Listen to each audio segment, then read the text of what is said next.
This podcast is brought to you by Australia's LGBTQIA+ community media organisation, Joy. Keep Joy on air by becoming a member, a subscriber, or donate. Head to joy.org.au. Joy, a diverse sound for a diverse community.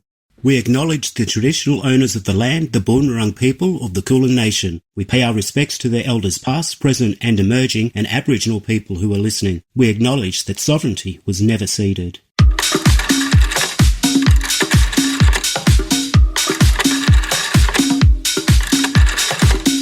Welcome to Still Here, Still Queer, the show that celebrates the fierce, funny and fabulous lives of our rainbow elders. Each week we share stories, music and conversations that honour our rich history, challenge ageism and spark connection across generations. Whether you're a proud elder, a curious ally or just here for the glitter and wisdom, welcome. We're still here, still queer, and we're not going anywhere. Well, especially because we have just arrived. Pete's in the studio. I'm here, Gillian. Phil is getting himself comfortable. For Still Here, Still Queer, thank you to Mossy and Rob for the wonderful last show, which is called... Come on, yesterday once more. I'm just seeing if you're listening, Pete. On tonight's show... I had the mic off. It's all about money, but in a good way. How we can handle our money when we're getting older, you know, the issues that we face. And luckily for you, it's not Pete, Phil and I that, that are giving you advice on this. We have the wonderful Ben Graham. Do we pronounce it Nellor? Nellor. Graham-Nellor. We're going to disclose you're a sponsor of Joy. I am. I'm a proud Joy sponsor. Which is something we're very grateful for, with the company Smart Happy Money. Yeah. But it's not about Smart Happy Money tonight. No way. It's about... All about money. Your general advice to people of our community that are perhaps post-50, post-60, thinking, how the hell are we going to, get to the end of this journey in decent shape? Absolutely. And look, thank you for having me. I just want to quickly mention we are going to talk about a lot of money issues today in a very general nature. So I do want to just put a little disclaimer out there that if you hear me say anything today, don't run away and act on it straight away. Make sure you look into your own personal circumstances. And if you want to seek advice as well. It's always a good idea. So basically what you're saying is you'll put some stuff out there. We'll think about whether it's relevant to us and do a bit more digging. Absolutely. That's the way to do it. And if you've got any questions for Ben, you can send them into 0427 Joy 949 or email on air at joy.org.au. The text machines are open, so we're waiting for your questions, and he can hopefully give some very general advice. Nothing specific, though. Still here, still queer. We'll tell you what to do. Well, we won't tell you what to do. but nor will Ben. But Ben may. Because he's only giving us general financial advice. Yes.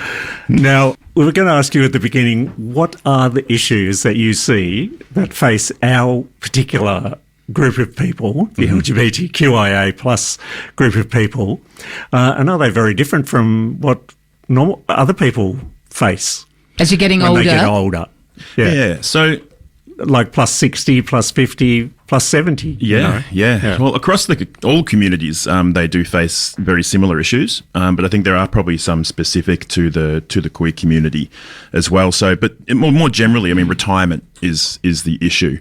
How much is enough for retirement? At what point do you start needing to think about retirement? And spoiler alert, that is as soon as possible.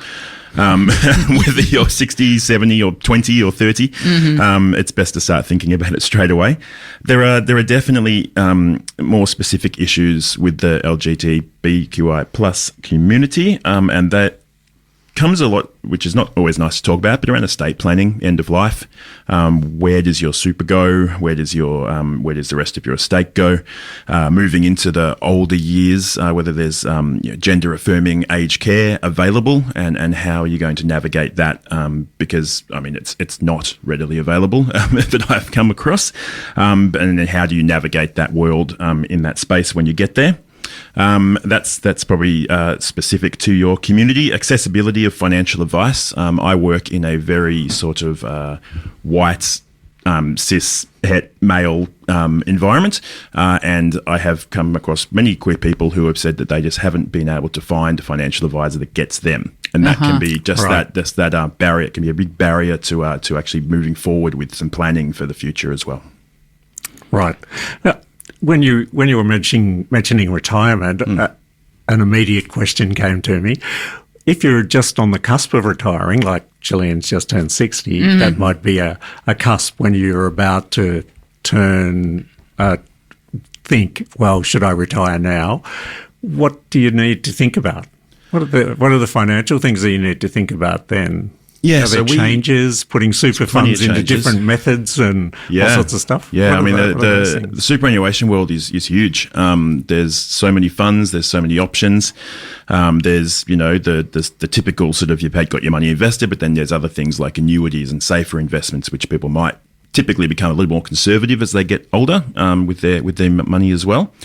So there's definitely things to think about. The place that we like to start with people we work with is their goals. So there's no one size fits all. So someone might come and say, well, I want to retire and I need $50,000 a year to live. And someone might come and say, I need $100,000. Someone might come and say, I need $20,000. I've had all of those and others.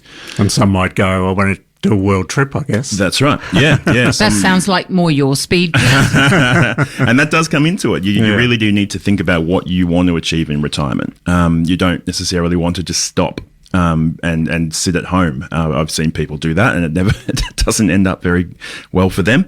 But how much money are you going to need to live on according to your lifestyle and your personal goals? Do you need to travel every year? Do you want to travel every second year? All those kind of things you need to consider. And that's where you start. And that's where you can start looking at working backwards to, well, how much do I have in super? What have I accumulated there or elsewhere? And how am I going to start turning that into from an account where I'm popping money in all the time through my employer to something I'm going to start drawing on, and how am I going to make that last all the way through? Well, and I guess then there's the pension to take into account too. Absolutely. At some point. Yeah. How does that all play out? Yeah, so the majority of people that I see at the moment who are retiring on a part pension, part self-funded. I think that's and I think that's pretty across the board. There are self-funded retirees, obviously, who are outside the assets and income tests.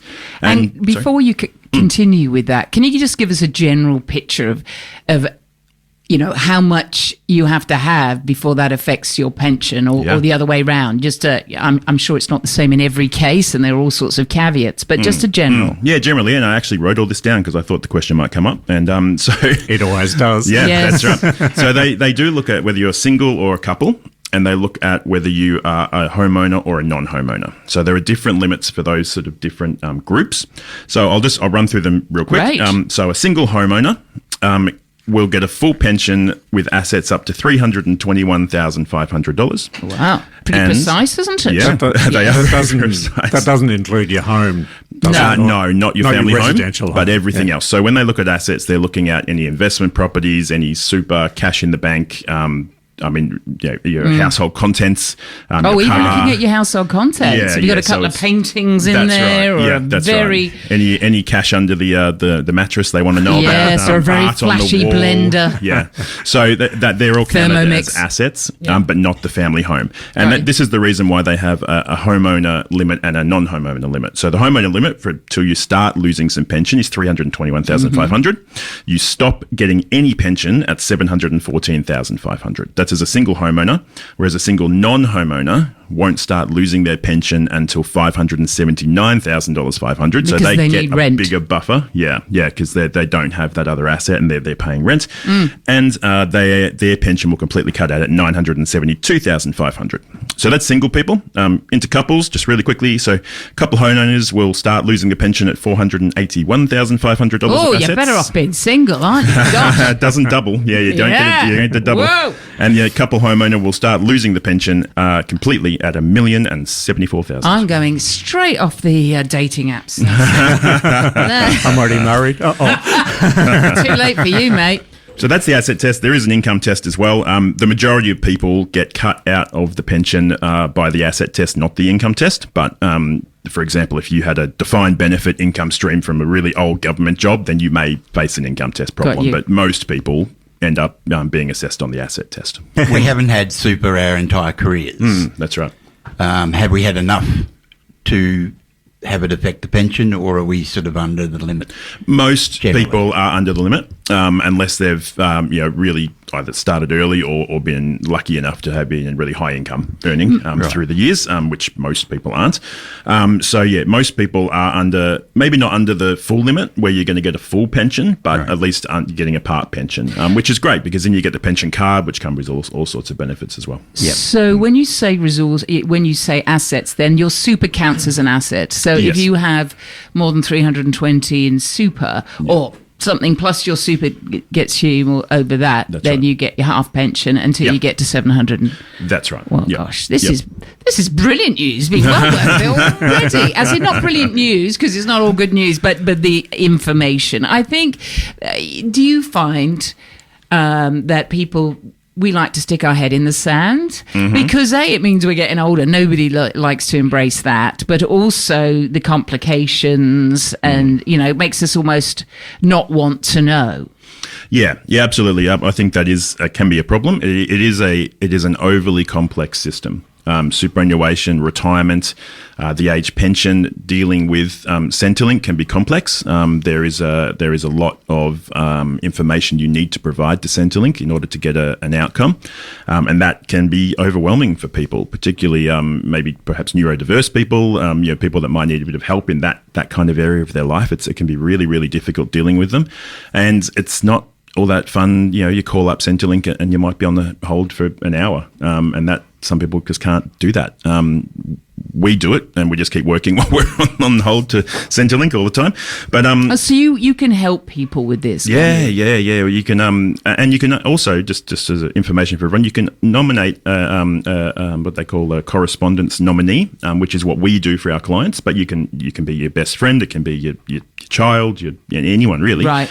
And then they can deal with Centrelink on your behalf. Basically, they have all the rights that you have to deal with that government organisation. They'll receive all the same letters and notifications that you do, and then they can help you along with that, which can be really, really important. Terrific. Well, you, Phil, were talking about something that was really related to super and what you mentioned, Ben, about leaving, your estate. And actually in relation to what you just said about somebody being a contact on my behalf. Yes. I had to remove somebody from that role because after I came out, they didn't like me anymore. Yes.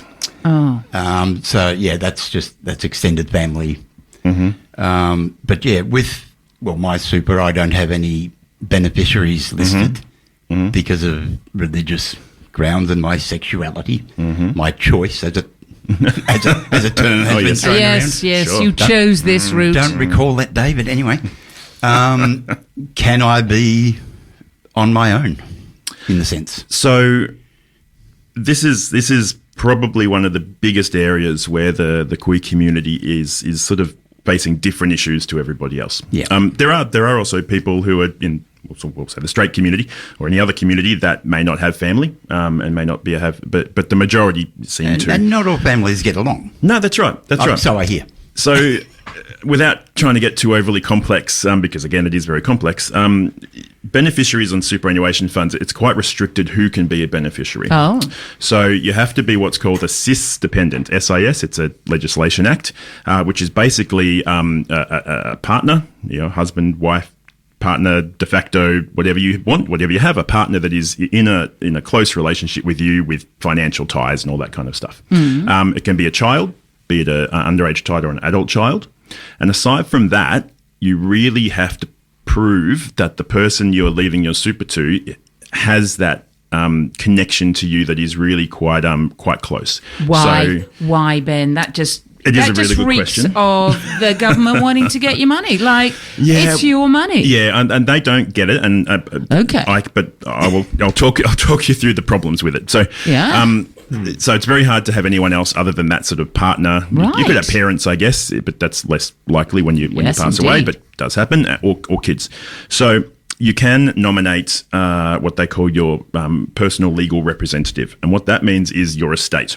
So rather than having your super go to a beneficiary directly, which bypasses your will, and it doesn't matter what your will says, if I have a beneficiary that is my wife, Steph, out there, and all my super, hi Steph, I hope you're listening, all my super will go to Steph, even if my will says everything goes to Gillian. Okay. So that bypasses the will. But where you can't put a beneficiary in because of the reasons we've explained, you leave it to your personal legal representative, which means it goes to your estate and it's dealt with by your will. Now, we're not going to get into all the taxation around that today. Okay. That's very complex. That's but you next can time. do that. Now, the problem if you don't make a nomination, which is what your position you're in at the moment, is that the superannuation company trustee is going to have to try and find a beneficiary. Now, they might decide to give it to your estate, but they are going to contact your family and ask them if they want to put a claim in on your Will they take a pink dollar superannuation. is the question. my guess is yes. Yeah. I think so. So you might want to make another arrangement then, so Yeah. that they don't get the pink dollar. So very important to have that nomination in place if you don't have a cis beneficiary to leave your superannuation to. So it definitely goes to your estate, and then also equally important to have a will that outlines your wishes and makes sure that all of your super plus everything else you own when you pass away goes where you want it to. Now, we're talking to the wonderful Ben Graham-Nellor. I've learned so much already, who's giving us some advice on what, where our money comes from, goes, how much we can have when we retire with still getting the pension, etc. Still here, still queer, breaking down the intergenerational barriers with laughter and insight.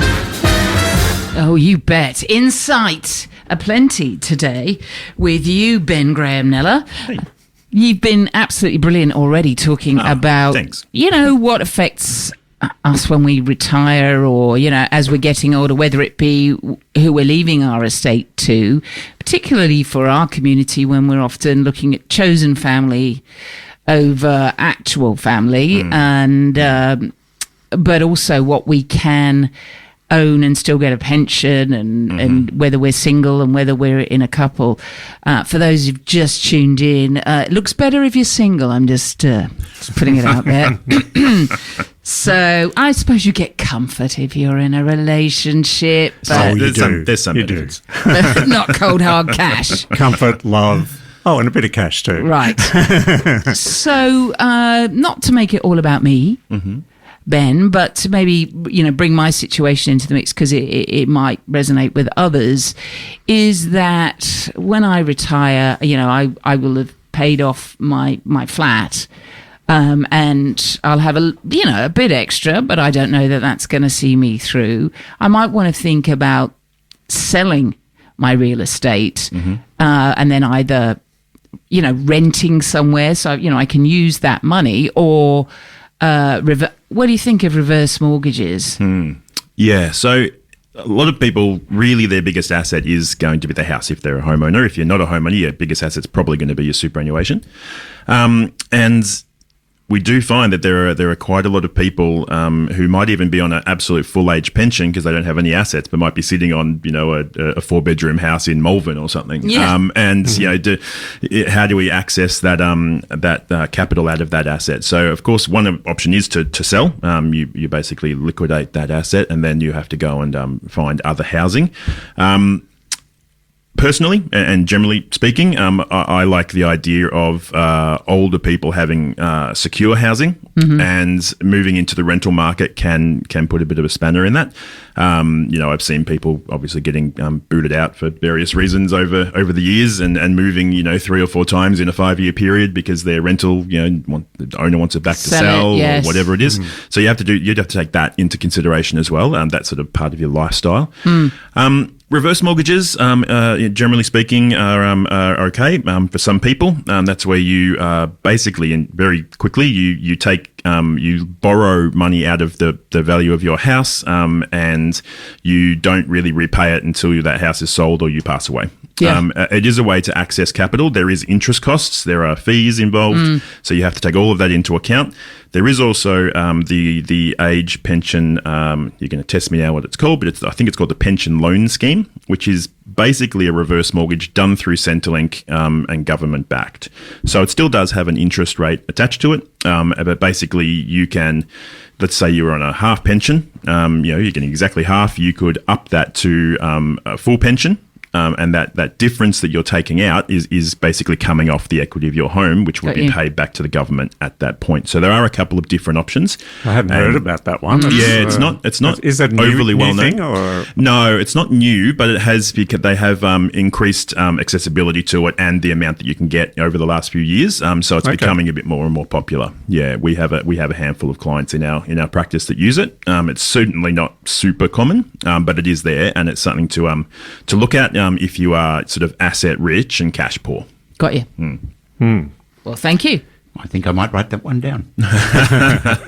But if you sell, you're a homeowner and you sell it, you've now got all this cash. Yep. What's that going to do to your pension? Yeah, so when it's in your home and you own your home, that's not counted as an asset. Yeah. Once you sell it, as soon as the money hits your bank account, it is an asset. It's going to count against you with the age pension, and that is one of the other things you have to take into consideration because you don't want to. Yes, you've got access to a whole bunch of capital, but you may lose some or all of the pension along the way. Yeah. So the tax man is watching. Yeah, always. Yeah. Nice to know. I was wondering. It's going back to a question before about.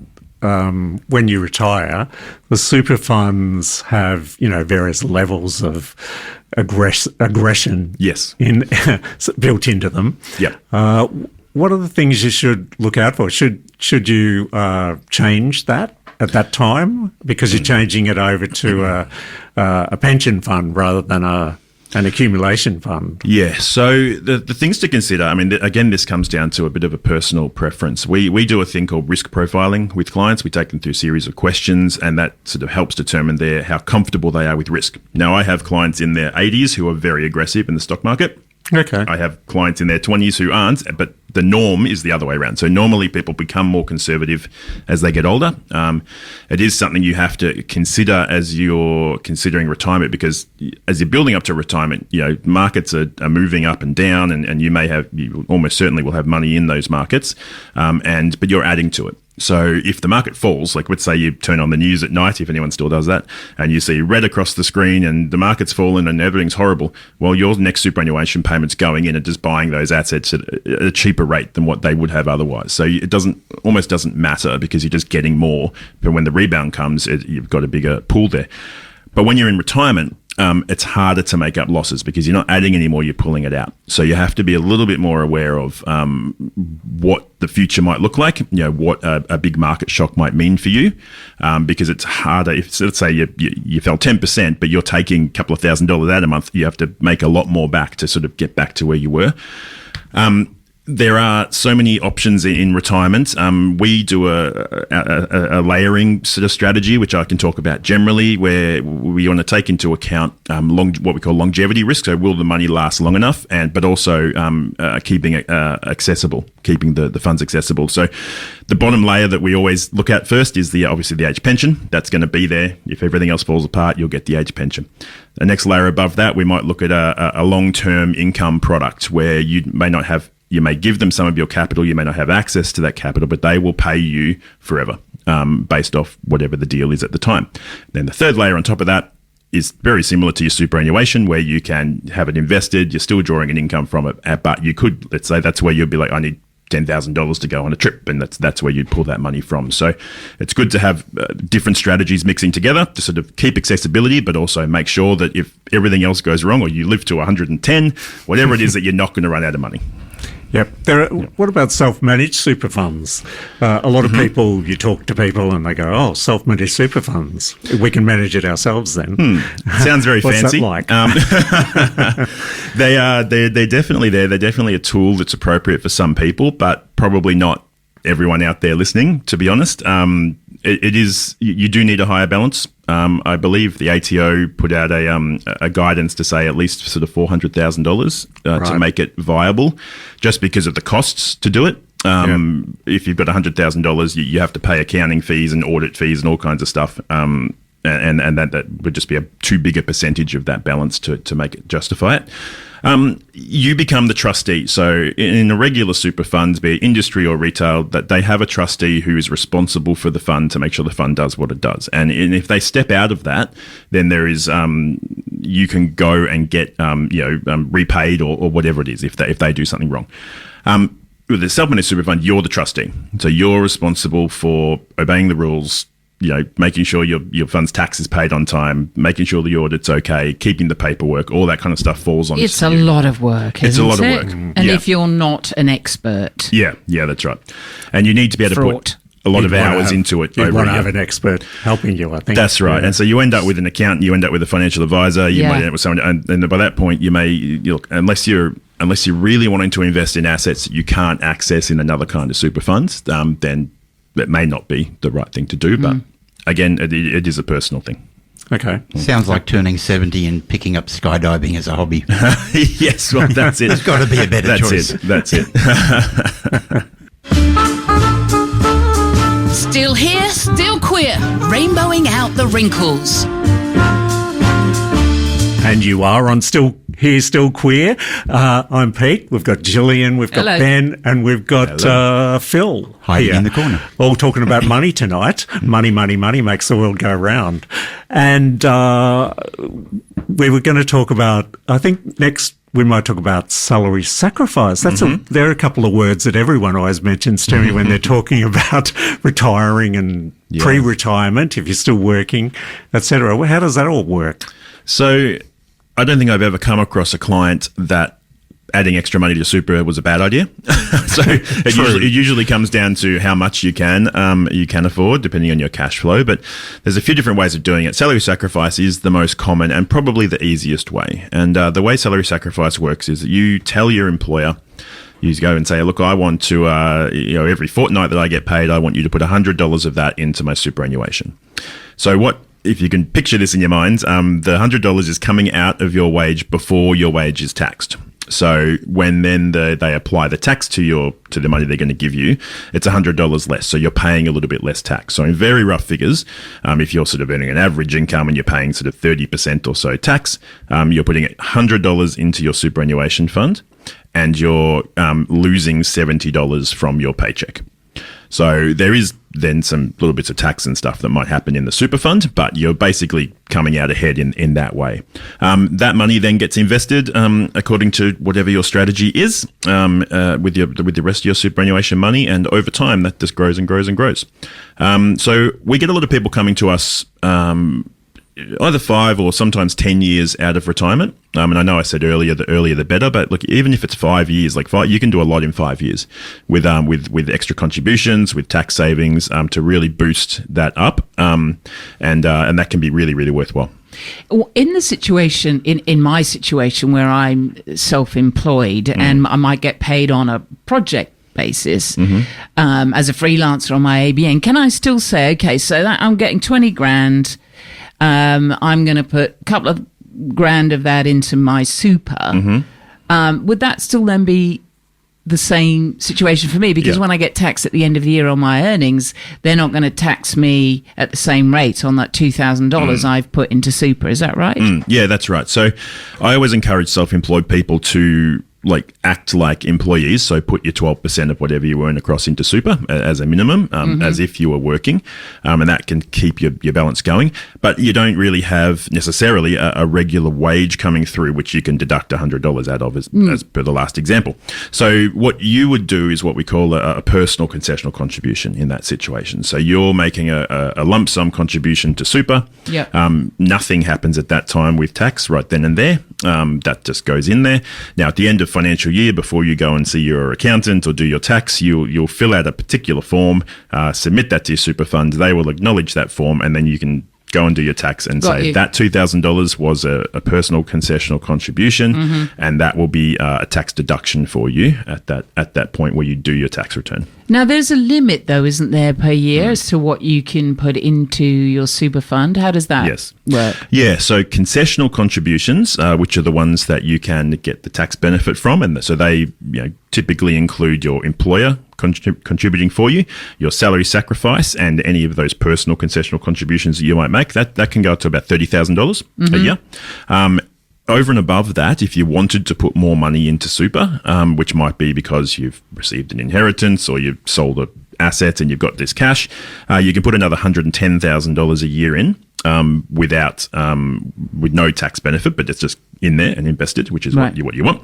And if you had a big lump sum, for some reason, you can bring 3 years of that forward and put $330,000 in it as once. But then you don't then get in the to next do that couple again. of years, you can't. But if you've got this money, you're thinking, I don't know where to stick it. That's right. Like Okay. you've got a in there. bequest or something. Yeah, that's to right. put that in your super fund to boost Okay. it. Yep. And you may end up in that situation, say if you inherited some funds or had some kind of a windfall, you may use a combination of types of contributions in order to get them in, get the best tax outcome and get as much in as possible. Okay. If you won the lottery, for example. That's right. Yes. Unlikely. Yep. Don't And bank on it. the other one that probably worth mentioning because it would be relevant to the group listening to this show is what they call a downsizer contribution, and that was brought in more recently by the government, and that's if you sell your owner-occupied home. There are a list of tick boxes you have to tick to get this. Like I think you have to be in it for over 10 years, that kind of thing, and there's a few other bits and pieces, but a proper family owner-occupied home that you've owned for a decent length of time, you can put extra money into superannuation from that. The government brought that in as a encouragement for empty nesters, for example, to downsize and free up those bigger properties for younger families, I guess, and giving them sort of tax breaks on putting money into super and things like that, in order to encourage that to happen. Interesting. Very. I live in a house with 2 flights of stairs, so maybe at some point I might want to downsize. I've been there for more than 10 years. That's an interesting. I hadn't heard of that one. Is that a recent thing too? I'm going to take a wild stab and say probably 5 years ago or something like that. 5 years, okay. Yeah, it's been around, but yeah, it is probably the newest type of contribution. Yeah. Now the big nasty one. Aged care. When we're getting toward aged care, I remember my parents going, the deposits you had to put down were enormous. Yeah. How does that impact on people in our community? It's difficult because I keep thinking about it and I keep thinking, do I need it where I grew up or do I need to be where they are, where friends are, chosen family are, or what happens, Yeah, so it's another complex world, aged care, and just to further complicate things, all the rules changed a few weeks ago at the start of November as well. All the fee systems and everything changed, and I'm bringing myself up to date. But you'll pay you can pay a large lump sum to go into aged care. That typically, if I was going to sort of give a very approximate average, might be $500,000 to $600,000, and then going up from there if you wanted a really fancy place, which some people do, and there are some that are cheaper than that. But that's probably what I see as the average. I think that's a lump sum that you pay, and in the rule changes where you used to get that all back, there's now the aged care facility will be able to keep some of that upon your passing. They'll keep a portion and return the rest to your estate. If you don't have that lump sum, then you can pay an additional daily fee, which is almost like a loan payment. So it's almost like they're loaning you the lump sum and you're paying it back with interest as a daily fee, which again can be difficult. There are, of course, some government-supported places, and all aged care facilities do need to provide some of those, but they are not as common as they probably should be. So it can be quite difficult. In the queer community, you do have to take into consideration where you're going. There's your chosen families, your friends are the facilities that you're moving into. Are they aware of your community in any way, and how needs might differ. It can be a bit of a minefield. Earlier, the better is the way to think about it. A lot of people don't like thinking about aged care. I might say that they're never going to go into aged care, which is a great goal. And even the government is very encouraging of keeping people in their homes. Like the home care packages they have now, there's a lot of support that you can get in a home. There are cases of people banding together with friends and living in one house and then having home care, people come in, some with your own little private aged care almost, as long as you can. But it's almost inevitable that if you live long enough, you're going to need a very high level of care. So it's definitely worth thinking about. What we don't like to see is somebody, say, has a fall, breaks a hip, an arm, a leg, ends up in hospital, and then the doctors say you're not able to go back home, you need to go into care. At that point, you're kind of going to get put into whatever care they can find as quickly as possible because they don't want you in the hospital anymore, and you don't really get a choice. So this is where I'm saying think about it earlier. You don't have to move in, but if you have an idea where you want to go, maybe you have your name on a waiting list, and so they can say there's a room available, and you say I'm not ready yet, and it moves on to the next one. It's all the We're all holding our heads in our hands at the moment, going, oh no. Well, there's only one reason a room becomes free, isn't there? Well, Let's right. face it. Yeah, unless it's a new facility. Okay. Sure. No, So it's one of those things that is just not that nice to talk about, but it's important to think about, talk with your loved ones about. Because it's even nastier if you find yourself in that position and you haven't. Yeah. That's right. Yeah. And I'm the oldest here, so I'm perhaps a bit closer to But it doesn't necessarily, we know that it doesn't pan out that way, does Exactly. it? I mean, No. none of us, let's face it, none of us are getting out of here alive, but there's not necessarily studio? the oldest first. Yeah, Joy, basically, that's it. We're stuck here forever. So if I may summarise, You I've got may. to put myself on a list to break my hip. Not quite, but Yes. Another you, very positive you don't want to break your hip, but And not you do want to have- have a plan about where you might want to go. And look, there are really good facilities. Like my parents went into a facility where they went into more of a retirement village, completely independent, moved on to a supported place, and then into aged care, all in the one property. So there are places like that, so that you can. It's a progression. Basically, a conveyor belt, a progression. But we're going to think of it in a nicer way, No, where but you that can does stay with sound your good. friends. I'm thinking about You can trying stay to with your move friends. into an apartment on the same floor as I'm on right now for convenience. That idea. So, Yeah. that's not so bad. Yeah, what no, you're no, saying. that's right, that's One right. into And- there, into there. And my mum needed full proper aged care, dementia care, and my dad was still relatively independent, so they were separated, but they were on the same property. Yeah. So they were still Doesn't sound so still terrible. close together. Yeah. in a world full of terrible. All right, You're listening to Still Here, Still Queer, where rainbow elders rule. Am I back? Yes, we're back on Still Here, Still Queer. We've still got Ben, Gillian, Phil, you're having and trouble myself remembering here. Phil's name, aren't you? Maybe I'm that over- aged care is I'm over coming 70, sooner. you know. It's coming sooner than you thought. Now, Ben, who's been Yes. our guru today, cheer us up with some good news. Okay, I'm going to give you 3 little tips for financial well-being. Okay, I wrote them down even.